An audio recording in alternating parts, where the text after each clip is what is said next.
Who wants to talk about Maid? I do. I do.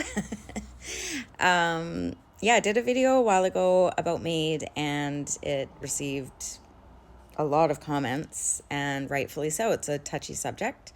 Maid is medical assistance in dying. I live in Canada, and so there's been a lot of questions on capacity and if you can get it if you have Alzheimer's, and you can.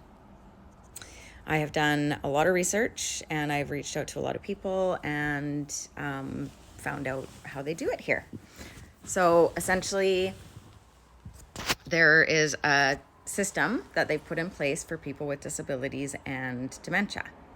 And it's not the same as, like, say you have a disease and you want to do Maid and it's terminal and you're likely going to pass within like the next 6 months. That is like a classic Maid scenario. It's very different for somebody with a disease or Alzheimer's, where you're not going to die. You will die from the disease, but you are not going to die right away. And so they've made a two-tier system.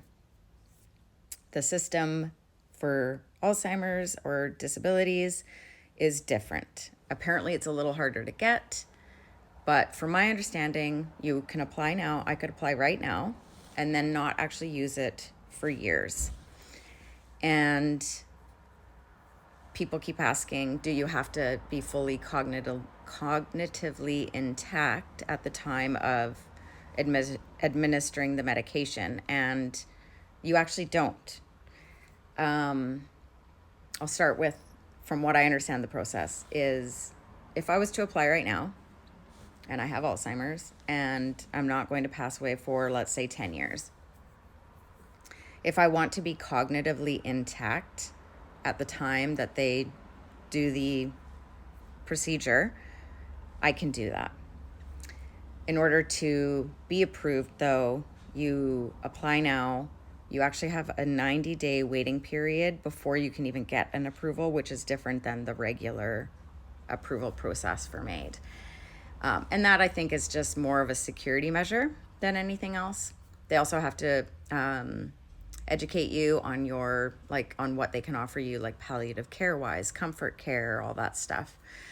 You also have to have two specialists that specialize in your disease sign off, where I think with just regular Maid, it's just one specialist or one doctor. And so I think they just make it a little harder, and that's okay. But yeah, I could apply now, do the 90-day waiting period, get my two specialists to sign me off, and then not actually administer it for, say, 5 years. If I was going to do it in the way that, like, I still had cognitive capacity, then I'm just going to play guessy-goo-hoo here. Say there's a 10-year, from what I have read, 8 to 10-year life expectancy with early onset Alzheimer's. It is more progressive and faster. And say I don't actually start to fully lose capacity at, say, the 6-year mark or the 5-year mark.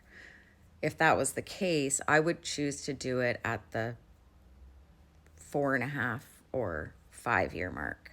So I would preemptively want to do it when I know that I will still have capacity. And that way it would be nicer for my family. It would be nicer for me, easier for the doctor.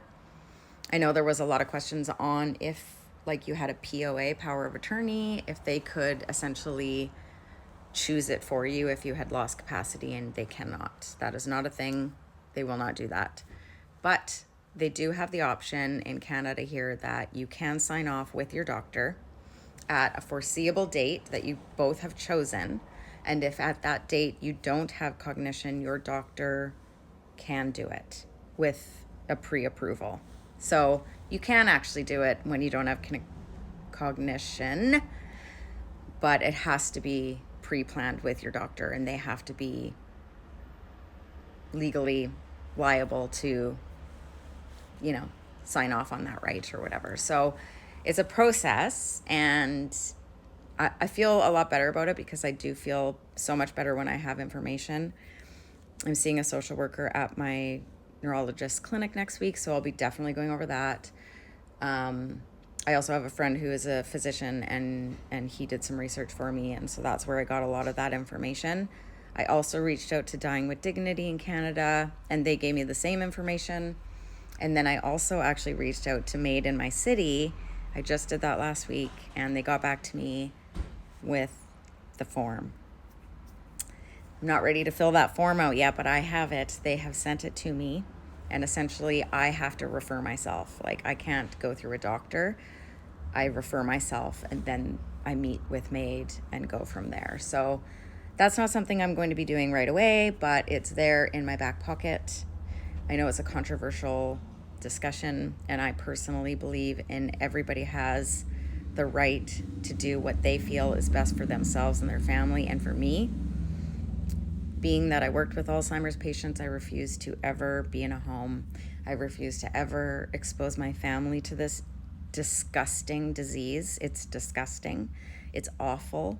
And I just want to say thank you so, so much to the people that have shared their stories with their loved ones who have access Maid, because I'm telling you right now, I've cried reading those comments. I've had full body shivers, which means like there's like a little bit of a connection there to the truth. That's how my body responds.